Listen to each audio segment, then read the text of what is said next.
Hello everybody, this is Mr. Zarzak. In this tutorial, I will cover two important rounding rules for when you're performing calculations with data or measurements that has been collected and reported with a specific number of significant figures. These rules are important for communicating the level of uncertainty in a solution to a calculation that uses data collected in the lab.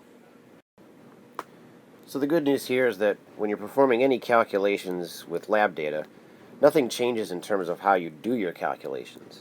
Significant figures only get considered when reporting final answers, so think of the rules we develop in this tutorial just as an extra step added on to the end of normal calculations. And I can't stress this enough. Rounding and considering significant figure rules should only occur when you're reporting your final answer. When performing calculations with lab data, the number of digits we're ultimately going to round to depends upon both the number of digits we have available to us to begin with and the kind of calculation that we perform. I would suggest you pause the video along the way to take a few notes for your own reference, or you could just come back to this tutorial throughout the year and listen to me again and again and again. It's a tough choice, I know. Okay, here we go. Our first rule covers what to do with significant figures when performing operations involving multiplication and division of data. And the rule goes like this.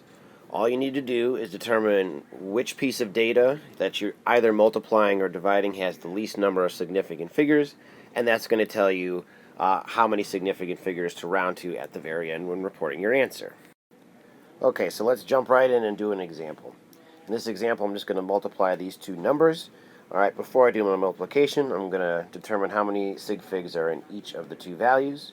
So the first number here, 1.23, actually has 1, 2, 3 sig figs.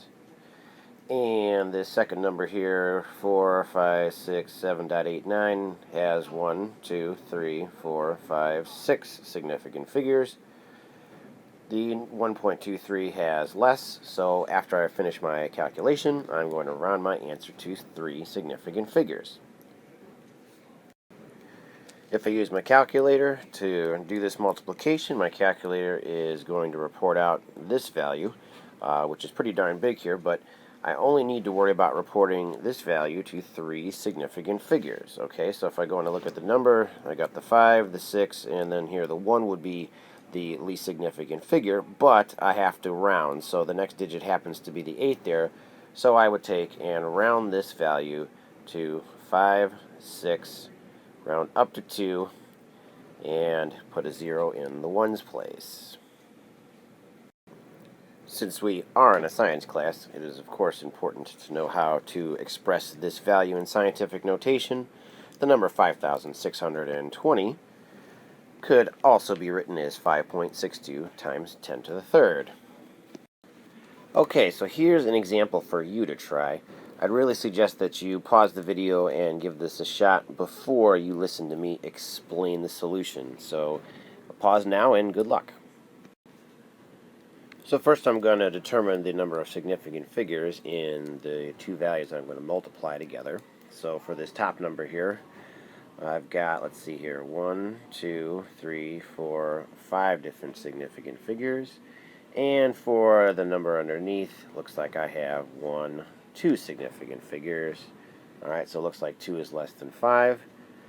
Alright, so I'm just going to kind of keep that in the back of my brain.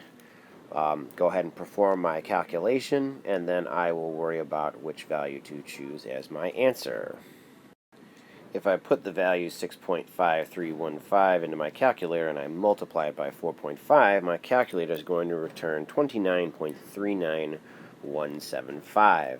If I remember from before, I'm going to round my final answer to 2 significant figures. So I consider the 2 and the 9, and I look past the decimal to see here, 3 is closer to 0 than the 10, so I'm just going to take and round my final answer to 2 significant figures, which is 29. Again here, the 4.5 that's involved in the multiplication has the fewer number of significant figures, so that's going to be the number that limits our precision, which is why we round our final answer to 2 significant figures. Okay, our second calculation rule tells us what to do when we're performing either addition or subtraction. And for these kind of operations, we're only interested in the number of significant figures that occur to the right of the decimal points. So for this example here, we're going to add two numbers, but we're only going to look at the number of significant figures after the decimal point when determining how to round after we perform our calculation. So this first number, 1.234, I'm just going to count the number of sig figs after the decimal here, 2, 3, 4, so that's 1, 2, 3 sig figs.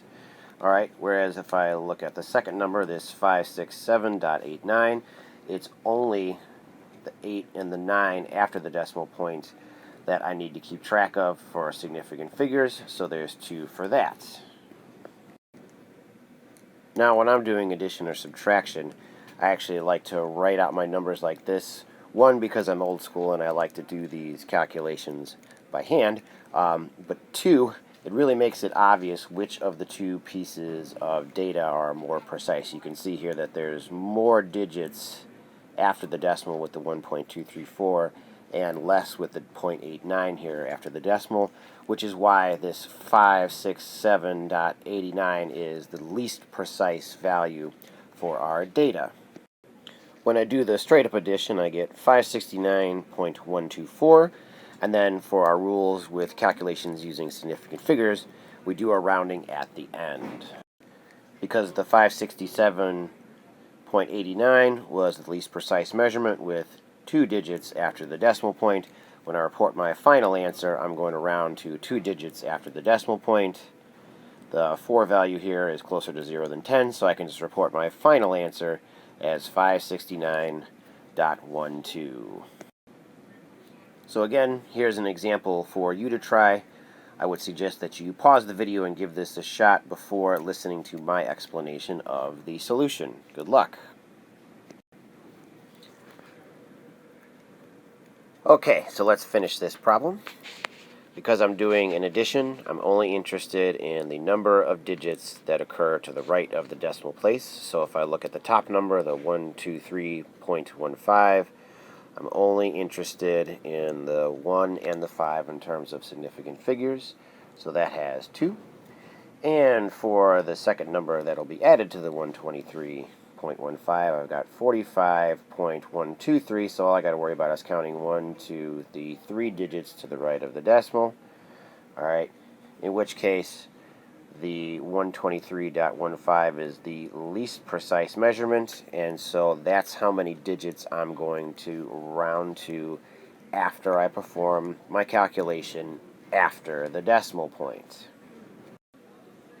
Okay, so when I perform this calculation, the solution here, either from adding this up by hand or in my calculator, is 168.273.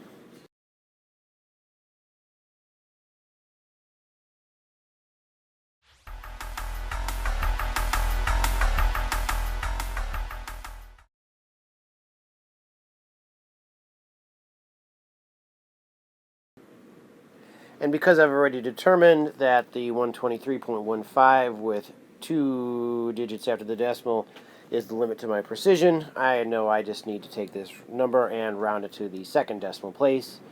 And once again, the 3 is closer to 0 than it is to 10, so I just leave my final answer written as 168.27, which makes my answer choice A. If you have any further questions about addition, subtraction, multiplication, or division rules for significant figures, please see your physics instructor.